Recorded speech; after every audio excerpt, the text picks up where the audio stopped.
Dear Cosmo Babies, this week we have a super special guest with us, and we are going to be talking about her experience transitioning from cosmetology school into the salon world and what it was like going through an assistant program.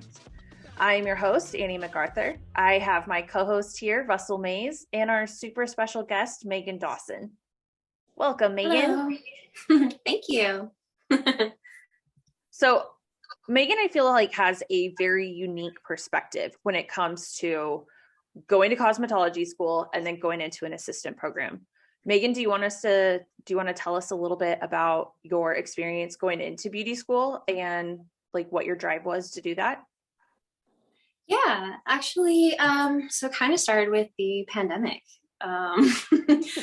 Everyone's at home. I had just quit the job that I was at, total dead end job. Just, this is a time for renewal. Like, what am I going to do? And I was like, I want to go back to school. I did go to a traditional, 4-year institution. I have a bachelor's degree in psychology, but it never really got me anywhere. I never had a job that really required it. So here's pandemic, and I'm like, I absolutely love hair. I love doing my own hair. I love doing other people's hair. I started cutting my family's hair, at home, watching YouTube videos and figuring it out. And I'm like, I really, really enjoy doing this. I want to go to school. I was 32 when I made that decision. So I sought out a school in my hometown. I signed up to take a tour. And I absolutely loved it. And then started January 2021 when things were more open. That's kind of how I decided I'm just going to start this journey. I'm just going to jump right in. So what made you think that hair was going to be the good career? Did you have like a lot of support at home, or was it just basically on your own? And what was that thought process like of thinking, I'm going to go to beauty school after you had already been through a 4-year of college? So I had 100% support from my husband, and I told him, and he immediately was like, yeah, I think you should do it, And I started doing all this research. I started looking at, how much can you make? What avenues can you go down? Hair cutting, hair coloring, all these things. And then actually I kept it a secret from the rest of my family for a while because I was afraid of their reaction of like, what? Mm-hmm. You have a bachelor's degree. Like, what are you doing? But I mean, moving, to a new city right before I made this decision to go to school, it was kind of like they understood that I was in this headspace of like, I'm transforming my life. I'm making a total 180 and I'm going in a new direction. And actually, when I finally told them that I had decided to go, I had already signed the contract, like, I'm going. They were all extremely supportive of me and came in all the time to school and let me cut their hair and experiment on them. So I've received nothing but positivity from my family. So it's been great. Yeah, that's really fantastic. That's really fantastic. I wish that more families were supportive of people who did have the dream that they want to go to beauty school and do something else other than the corporate traditional paths. That's really awesome that they were supportive of that. Mm-hmm. Yeah. So after you graduated, you get out, and then what's your thought on finding a salon? I mean, are you thinking you're looking for an apprentice program? Are you thinking you're just going to go straight into a quick service type of space, or what was that looking like? Yeah. So in school, they kind of were just like, oh, you either, work commission or you are going to rent. Like that seemed to be like the only like options. And it was like, I think there's more options out there, but I'm not exactly sure. I kind of have kind of a unique background on how I chose a salon that I'm currently working at. I almost kind of went to school just to work at this salon. I was a client there and speaking with my own stylist and asking him, what do you think about this, job? Should I go for it? Should I go to school? And he was like, yes, 100%. Yes. I think you would fit in here. Go. So from day one, Cosmo School, I knew exactly where I was going to work. they didn't know I was going to work there yet, but I knew I was going to work there. Right. That's great. So yeah, 6 months into my schooling, I just reached out to the owner and I was like, hey, I absolutely love your salon. I would love to come in and just be a fly on the wall. Can I just, come in and watch? And he actually got back to me within like 2 hours. And I was like, yes, would love to have you. And I was there that very next Saturday, and I went every single Saturday up until graduation. And yeah, I got asked to work there, I think pretty soon. Yeah. Like, I think it was October of last year. They asked me to start like assisting. So that's kind of how I transitioned into the salon. So I envision that, okay, I graduate beauty school. I'm going to bring my diploma and my already filled out 1099. Here you go. Let's go. Which chair is mine? Where am I starting? Yeah. Now, when you're there on Saturdays, are you assisting, or are you just shadowing, or what are you doing there on Saturdays? So I was doing as much as I could. I was holding hair. I was sweeping hair. I was doing the laundry. Right. I would answer the phone if, we couldn't, get to all of the lines that were ringing. I would greet people. I would do absolutely everything I could. And then in exchange, I could ask anybody in the salon any question I had on my mind, and everyone was so kind and answered it thoughtfully and like gave me quality answers. And I took that back to my school, and I started doing things that we were doing in the salon, and my teachers were like side-eyeing me like, those are advanced things. Did you get pushback from the school saying, we don't do that here, let's keep it basic? Yes, like, I am anything but basic. Okay. I started doing my highlights differently. I started blow drying differently. And my school definitely was like, yeah, so we don't do that here. Other students started looking at me, what I was doing. So see, that drives me nuts, because okay, it's rant time. It's rant time. I'm gonna take you to church. There is nothing worse than when have all this energy and this vigor to explore and to push your boundaries and to experiment and to do things that are, that you want to be great, and you're practicing for the beauty school itself, where it's supposed to be nurturing this, is suppressing that. All because of the instructor's insecurity that they don't know how to do it that way. So they're going to diminish and squash you doing it that way, because this is the way we do it at beauty school. And that is the biggest rack of horse shit I've ever seen. And I experienced it myself in beauty school. And yeah, that's a whole different story that we'll cover in another podcast, but that drives me insane how that happens. So, yeah. Okay, rant over.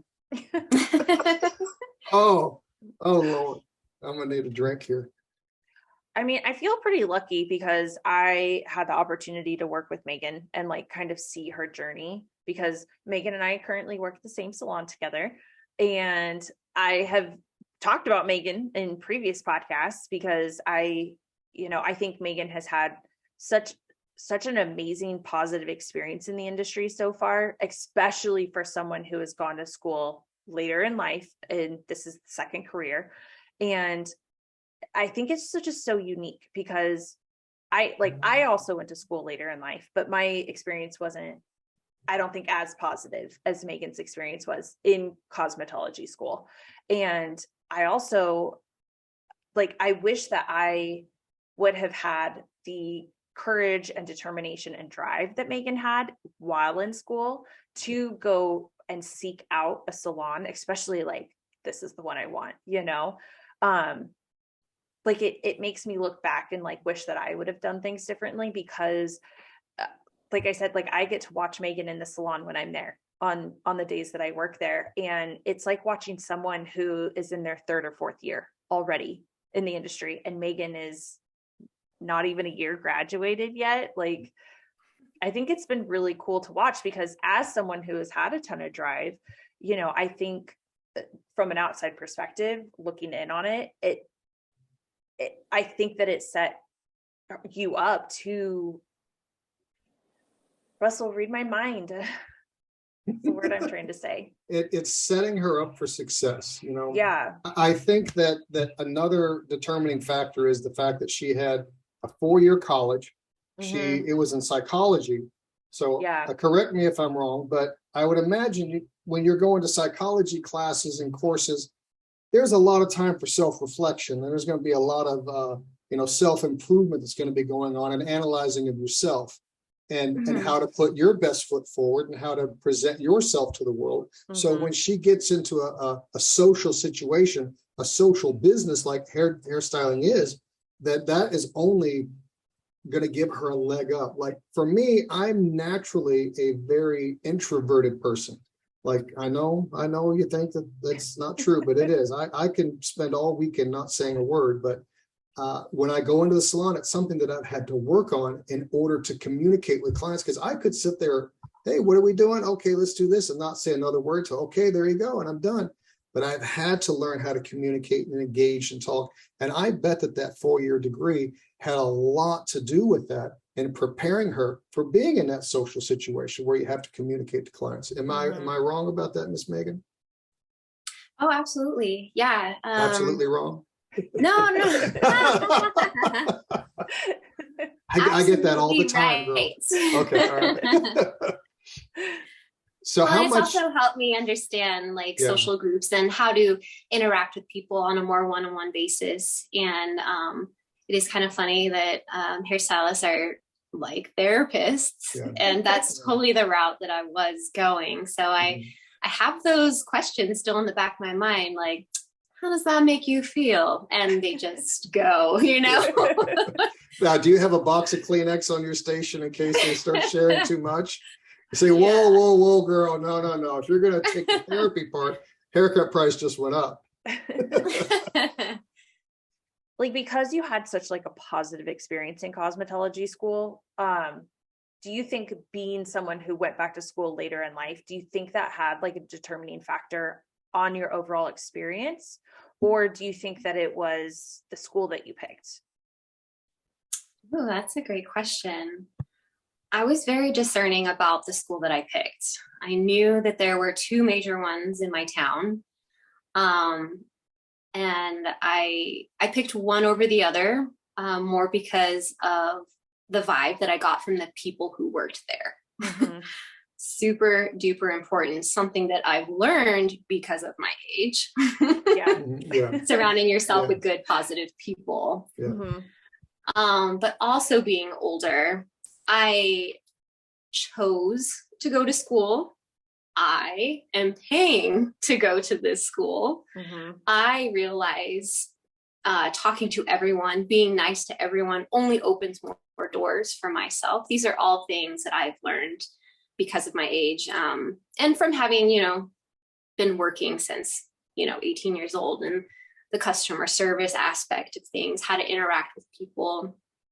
And also just how I know that I learn too, and understanding myself. I think all of those really helped me through school. So if you were to give advice to someone who is maybe 16, 17, and they're thinking, I want to go to beauty school, I know this is the career I want to go, what kind of advice would you give them to kind of get their mind right in order to find the school, find the salon, and then go into school with the correct mindset? They may not like this answer. It's okay. Go get a job first. Go work retail. Go work somewhere. Learn how to have a supervisor, accept authority, learn customer service skills. Understand how hard you have to work for your paycheck, and then go to school. So I think that customer service is what the business really is. I think that sometimes we look at it peripherally, like it's an artist. I'm an artist and I'm creating art. And while that is true, but ultimately you are doing it on a customer that's paying you for the service aspect of the experience, not just the technical aspect of how good a haircut I can do. And I think that's Right. lost on a lot of people. And I don't know that beauty school does a very good job a lot of times. I'm sure there are exceptions. A buddy of mine went to the Aveda Institute in Minneapolis, and I think that that is an exception. But a lot of the schools, like the school I went to, focused on how good technically you were is going to be a direct correlation to how much you're getting paid and how successful you are monetarily as a hairdresser. And I think that's not necessarily always the case, if rarely the case. Well, yeah, they definitely don't teach that in like the first 6 weeks of school. It's all technical. Yeah. And then they're like, okay, now take clients, And so I was like, great, I love this. I've been talking to people for years, Yeah. And then I saw the, 17, 18, 19-year-olds who hadn't talked to people before. And they were so scared, Yeah. They were amazing at what they did, but they were so scared to talk to people. They didn't know how to talk to people. And I saw a lot of people who decided to not continue with the program because they couldn't get over that social aspect of it. It's truly, in my opinion, 50% of it. And yeah, they don't really talk about that much in school. Yeah. When I went to New York just a few months ago, we went to my old boss took me around to this diner in New Jersey, and we went for ice cream, and it was later in the evening, and there was a kid there. He was probably 17, 18, and he walks right up to the counter. He's working there and looked me right in the eye and says, "What can I get you today?" And I told him what we wanted. And, I'm asking someone that's with us, "What do you want?" She's like, "I don't know." So I told him dealer's choice, whatever. "Okay, I got you." And he was attentive. He was on point. He was communicative, and he got the order right without any hesitation or any fear in his voice. And it reminded me back when I was much younger, and, my grandparents or father or some authority figure, we had gone somewhere and he was saying, "That kid's got it." And I remember thinking, how do you know that kid's got it? He didn't do anything. But now I'm thinking, that kid in New Jersey at the diner, he's got it. And I think that it is that ability to fearlessly communicate and have a little bit of self-confidence in yourself. And that's important. And I think that your recommendation of going into retail or customer service, I think those are great starting points, because there's no responsibility. I have no responsibility if this transaction goes poorly, because it's not based upon who I am as a person or my technical skills as a hairstylist. Whereas if I'm in school and I got to cut this person's hair and I can't talk to somebody, it's getting nervous in here. It's getting hot. Yeah. You have to talk to people and cut their hair at the same time. Yeah. I can't agree with that statement anymore. Like that advice. Like I 100% think that is like absolutely what people should be doing. And if you're in a position where you have to go to school right after high school, or there's like, you need to be doing this while in high school and one of those transitional programs or something, go get a part-time job. Because I think that customer service aspect is so important and so lost on a lot of the younger generation. Because we see it, like we see the younger kids coming into the salon and they can't communicate the same way. They don't know. They don't have that customer service in the same aspect. It's a fear of people, kind of, and I think even if you were to not even get a job, just to walk around, to walk down the street, if someone looks at you, say, "Hi, how are you?" "Good day, sir." Just any sort of communication would be fine. Like I go to someplace, I go to McDonald's. I know I love McDonald's for breakfast. It's my greatest treasure. I go to McDonald's and the guy working behind the counter or the girl working behind the counter looks at the computer screen. "Can I help you?"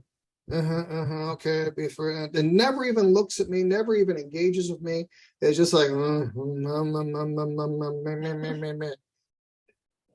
oh my gosh, you'll never be able to cut somebody's hair doing that. Can you imagine someone sitting in your chair and you never look at them in the face and looking at them in the eye and going, "What?" Yeah. That's hard. That's I, why they quit hair. I have a silly side story that goes Okay. along with this. All right. So, because like I think that in our industry specifically, if you're working behind the chair, like you have to be able to control the situation with a client the whole time. You have to be able to communicate that Yeah. control. And when I was working in a salon, but I was doing waxing services, I wasn't doing hair at this time. I was primarily waxing the whole time. I had a client who came in, first time client, never met her before. We were doing a Brazilian wax because that's what I did. I did Brazilian waxes like all day. And this was her first time getting a Brazilian wax, first time with me, first time meeting, all of that stuff.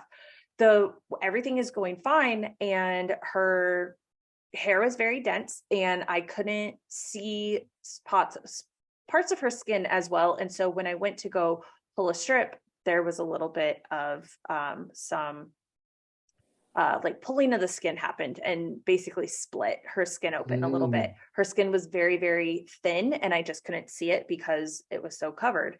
And the way that I was able to communicate with that client so clearly by taking control, communicating what had just happened, this is what we're going to do going forward.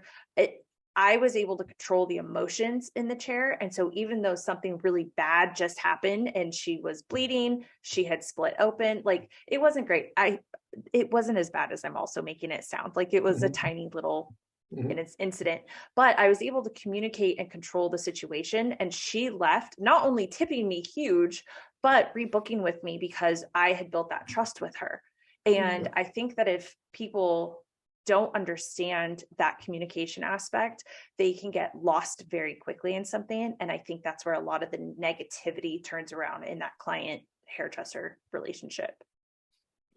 Absolutely. When you're dealing with a client, the success or failure of the interaction with the client comes down to your ability to communicate.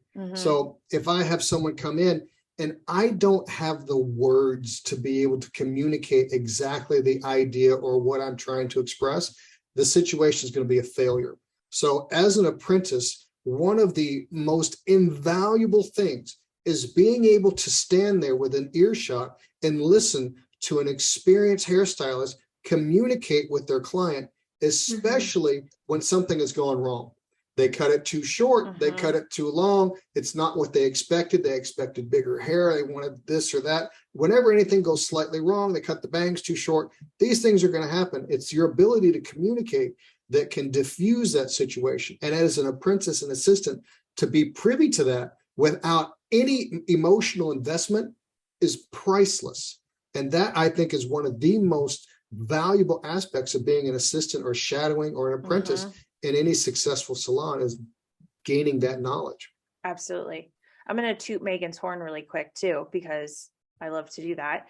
But Megan right now is probably getting some, like, the most reviews from any of the stylists in the salon. And Megan's only been on the floor for like a handful of months full time.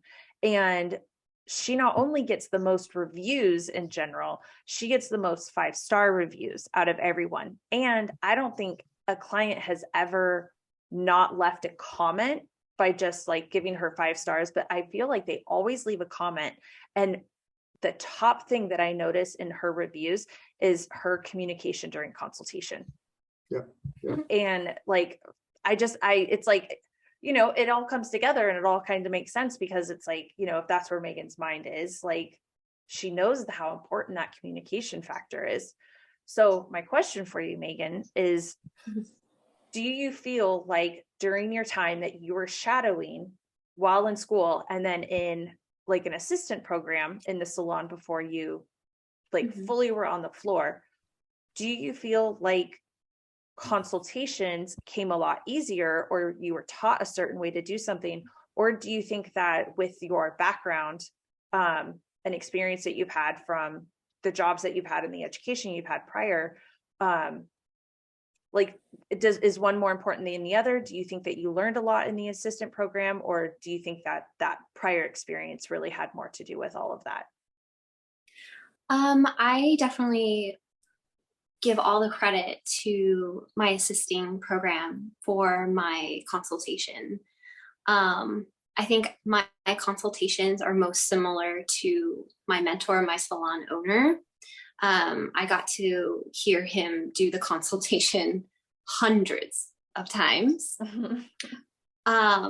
And then he also sat down with me for like an hour or more and broke down exactly why he asks each of these questions and what you can reveal from the person sitting in front of you. Like, I also do think that some of my prior experience working with people helped me in school with my consultations. So before my assistantship program, but in school, you kind of like, little small chit chat, get to know the person. What would you like? Go grab the teacher. Now the teacher is going to do the in-depth consultation. And then now you're listening to what the teacher is saying, but they're just hearing how they need to price it, really is how I felt. And then I got a very brief, like, okay, this is what you're going to do. Do you got it? Okay, good. And then they would leave. Yeah. So there wasn't necessarily quality. It was, okay, this is what the person in front of me wants. And then I had the personability to be able to talk with the person. I had that at least, but it was not until I got into the salon that it was like real world application. These people are absolutely paying now,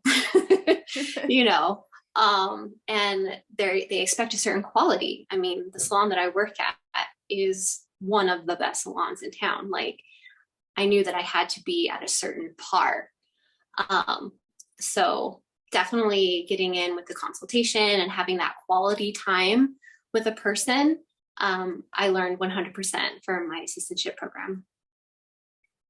I think a lot of times that we think that these consultations and the ability to communicate with somebody is just some God-given gift that, oh, well, he just has the gift of gab. But it's very methodical, and it's a very learned pattern that if I can steal words of someone else and use and say the same words, then I can be able to communicate in a similar way. I mean, granted, they will eventually become my words, and then I'll modify the approach. But I think just having the words to say, knowing the script, knowing how short is short, how long is long, whatever these questions are that I need to methodically ask, can get you a long way through the program or the process of cutting somebody's hair. And then once you get the process going, learning phrases and words to be able to communicate with a client. So what's going on with you? How's your life? Instead of asking, you want fries with that? I can actually engage with them, and I can learn all these words from other stylists that are around me, from other people that I talk to, and glean those and take them and make them mine.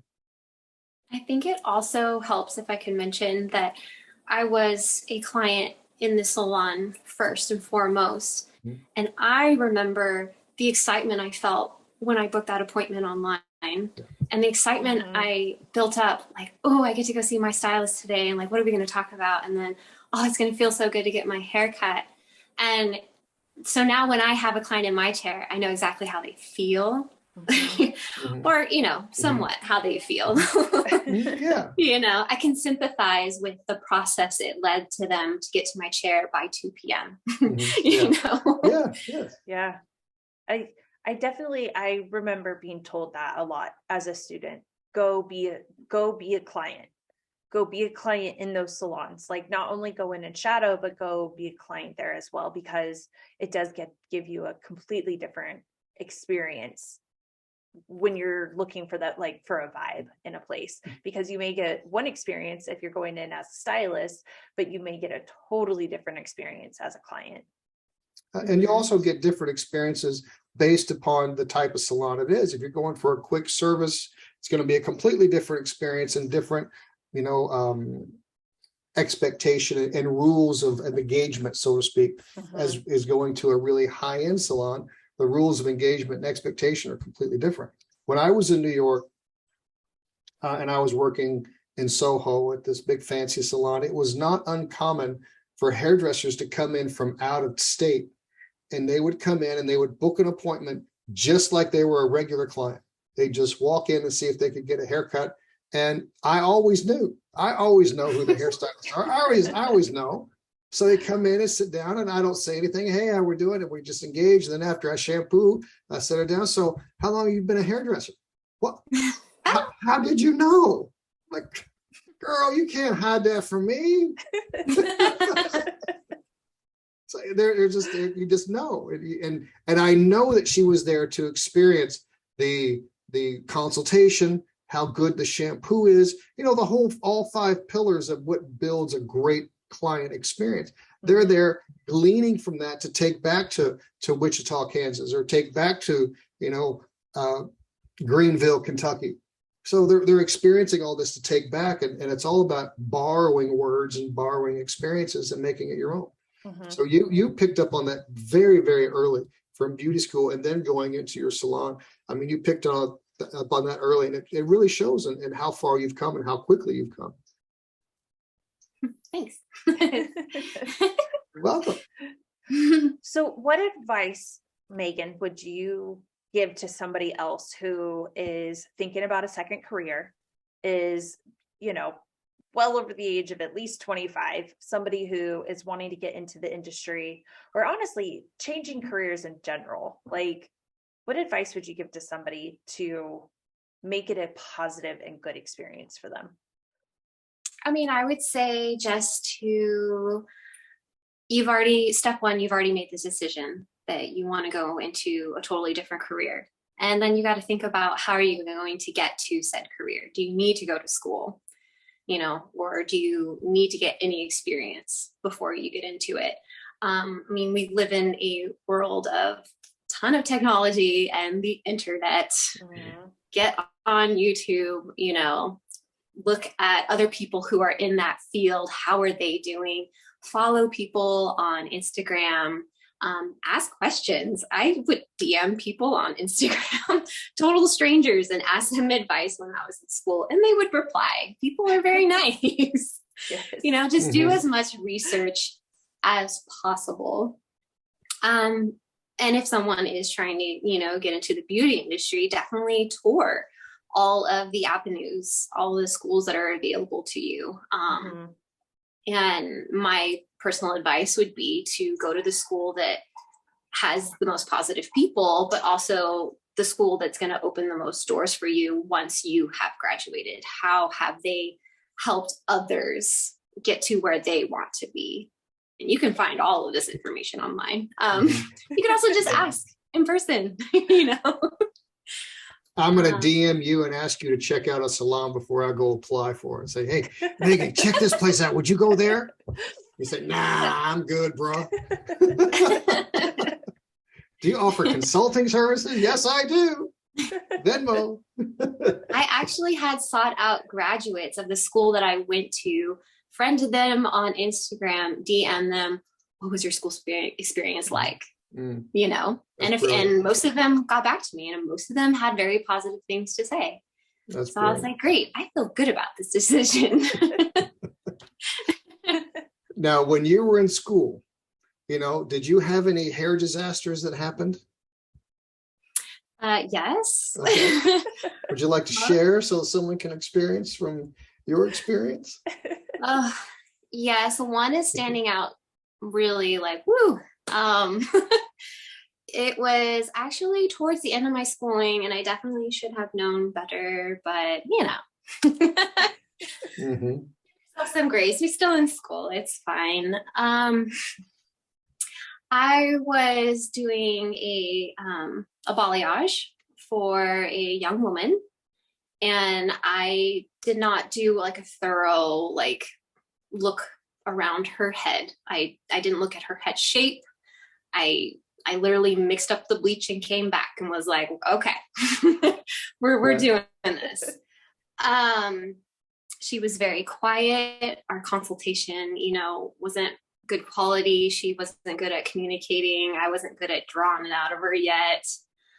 I started doing the balayage, realized that I am doing bleach over box dye over bleach, which is already bad enough. And then once I got to about the nape of her neck, I realized that she had lice. Oh, No. And boy. so she's got a head full of foils with bleach that shouldn't even be there. And then now I kind of see some lice, and I don't know what lice looks like, but it's time. I do now. Hello. But I was like, I will be right back. And I went and got a teacher, and they came over and they looked at it and they were like, yeah, so this is what we're going to do. And they took over the situation immediately. Right. We get all of this bleach off of her head, which is now looking very orangey and spotty. Her hair looks terrible. Terrible, terrible. She now knows she has lice. She's crying. Her guardian dropped her off, and we had to call, and they had to come over and explain the whole situation. To me, the whole time, I'm like, I'm learning stuff. Yeah. Okay. Yeah. First and foremost, Right. I should have known about the bleach part. I should have known her hair history. I should have touched her head. I learned all of those things. I now know what lice looks like. I know now how to talk to somebody when they're crying, when they have lice. I know how to talk to their guardian now about what to do if their child has lice, you know? And then I offered to fix their hair in any way I could if they were willing to come back. Right. I learned so much from that one interaction. See, if that had happened to me, I'd have been like, teacher, come on, I got a little problem over here. And as soon as she had said, okay, this is what we're going to do, I'm saying, I got to go to the bathroom, and peaced out. Yeah, that would have been like a cartoon. Where I was standing, there is now a cloud of dust. Where did it go? I don't know. Well, it was funny. The teacher kept trying to, shield me from the situation. Like, oh, it's okay, Megan. I'm like, no, I'm fine. I want to hear what you're telling this student right now, or this client. I want to hear what you're saying. I need to learn from this. This is why I'm here. Yeah. Yep. So if you have a client, and she's very, very quiet, how can you draw what they want out? I know it's hard for us to interpret what they're saying in the first place, but if you have someone that's in a shell, it's hard to reach that. So how do you go about reaching it? Well, yeah, nowadays, I actually sit with my client. I don't consult. I don't stand behind them in the mirror or anything like that. That's something that I learned from my mentor, was sit, get at eye level with them, and you're going to have a chat, and it's going to take as long as it needs to take. And I will sit there with someone and give them eye contact and ask them all the questions I need to ask them so that I have an idea. And then once I'm like, okay, I think this is exactly what you want. So we're going to do this. We're going to do this. We're going to do this. Does that sound exactly like what you want? Yes or no? Right. Sometimes it's a no. And it's like, okay, we need to talk more, and if it took 15, 20 minutes, I'm going to get it out of them. Yeah. There's never been a situation where I haven't gotten it out of them and I just start and we'll figure it out. Like, nope. Yeah. We will figure it out. Yeah, I think that's the hardest part. Once you learn the technical aspects of how to do hair, the communication is the hardest part for some people, especially if you're artistic and creative. You don't want to be diminishing my vision. I don't want to compromise my vision. I'm going to create, baby. Let's create. But then you got to figure out, who I'm working on and have some consideration for that. So that communication was always hard for me. Annie's good at it. So she's a natural. Yep. It's definitely the hard part for sure. Russell, I told you she's a unicorn. Was I wrong? Yeah, no, not at all. Not at all. We haven't even gotten into the part yet where I got the experience being the receptionist. And I think that is extremely valuable. Okay. Well, I think I started being the receptionist before I was even licensed, right? So before I can even do anything. Yeah. Okay. So mine and Megan's journey, thankfully, I have gotten to, be intermingled in Megan's experience coming up into professional beauty. And when she was still shadowing, I went to our owner and I was like, listen, we got to pay her. She's here all the time. She needs to get paid. Like, this kid is working hard, she deserves it. So we were able to bring Megan on. And part of that was Megan got to be our receptionist, because that's how we were able to pay her for a little while. Do you want to like talk about that experience, kind of like intermingling, having to work on the phones and talk to clients while also having to learn and shadow and be available on the floor? Yeah. I think it was great for my communication. People are coming in the door. They're not there to see me, but I get to be the one to greet them and have that first interaction without the pressure of being with them for the next hour. Yeah. So being nice to people, being of service to them. And then of course on the phone, being, making appointments for people, getting out of them over the phone what kind of service they want. I think it benefited me going to school and then also being on the phone, being like, okay, it sounds like you want highlights or something like that, having a little bit of a hair background definitely helped. But I just enjoy all aspects of the business. So I can't imagine my assistant program without being a receptionist, without that customer service, baseline, and booking appointments, understanding booking systems, money handling skills, all of that's encompassed in the front end staff. Like, so happy I have that experience. So there's definitely, I feel like a controversial question could definitely be like, do you think that assistant programs in general should have reception duties attached to them? I do, because if, 5-10 years down the line, you've decided, oh, I'm going to go be an independent hairstylist now. Can you answer the phone? Can you do a booking over the phone? Can you work with a booking software? Do you have cash, handling skills? Do you have all of that? No, because you've been behind the chair this whole time. I don't like personally not knowing how to do something in my business. What if I was running over with my client and we're past closing time? The receptionist can go home because I have the skills to walk my client up to the front and effectively check them out and rebook their appointment. I'm not relying on somebody else. Like, I got this. I like having that. And I think that anyone getting into this industry needs that for sure. Yeah. I definitely think it would lean to the younger people coming into the industry getting the opportunity to work on their communication skills by working the front desk, answering the phone. If the salon that they're in has those things available, some salons don't have a reception area at all. They don't do that kind of stuff. It's like fully online booking or, done in the salon in a certain way. But I agree. I do think that having those reception skills a part of an apprentice program or, an assistant program or whatever, I think it's important. I think it allows an extra level of education. Yeah, definitely. Yeah, when I had my salon, I would have, apprentices that I would hire, and they became, the Johnny of all trades. They did everything. They did the washing, the cleaning, the shampooing, not like cleaning the toilet or anything like that. I didn't have them do that, but just towels and make sure that the hair is up off the floor.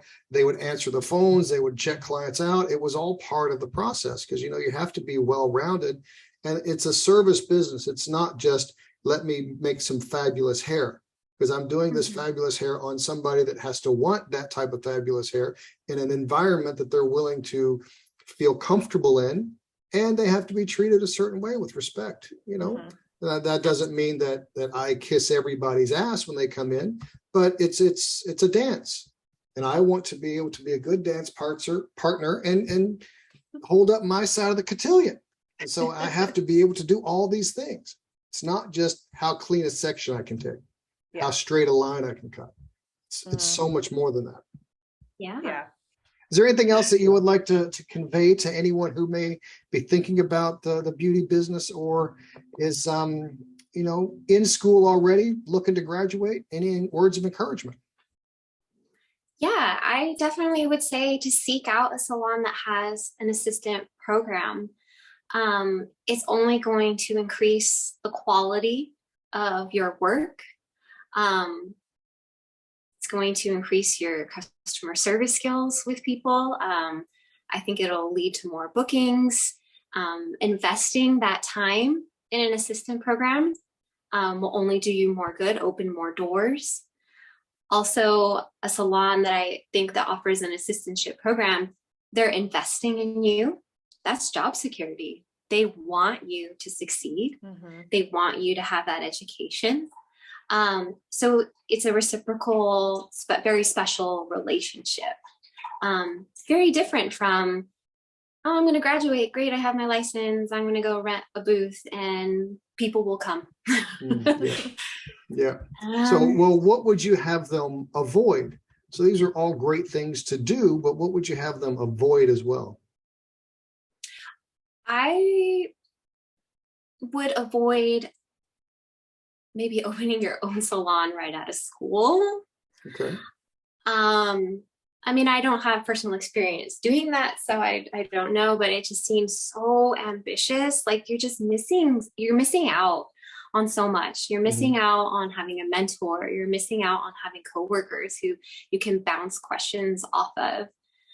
You're missing out on the salon's reputation that you work at, and people booking you because of the salon first, and then they learn to love you, and you're missing out on all of that. So I would be afraid for someone who's opening their own place or, being independent right off the bat. You're missing the social aspect of it all. Yeah, we're not big fans of instantly going in and renting or opening a salon. I think there needs to be some growth, some seasoning that goes along with it. Because, I always looked at it as, in my salon, the buck stopped with me.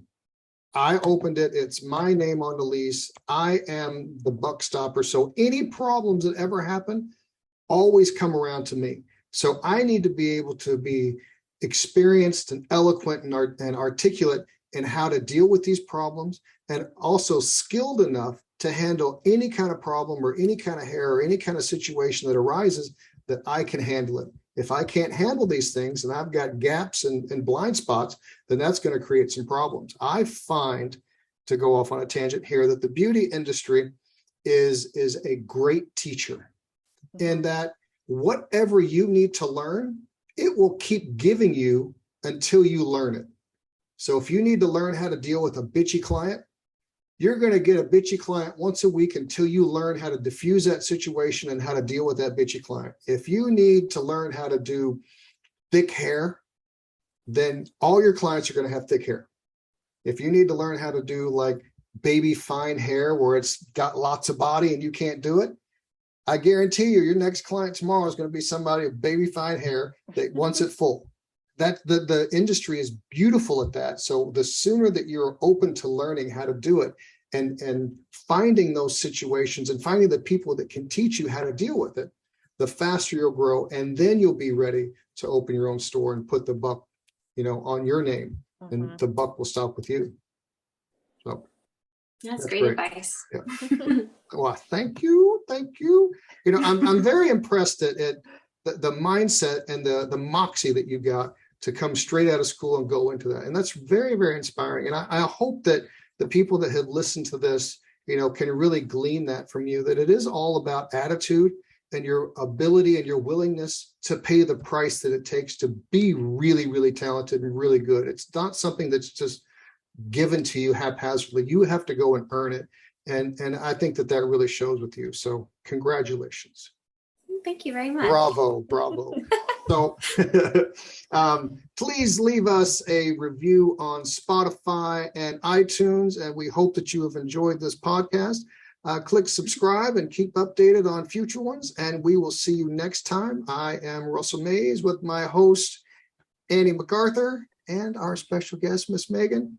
thank you so much, and we'll see you next time. Bye. Bye. Hi, thank you. All right.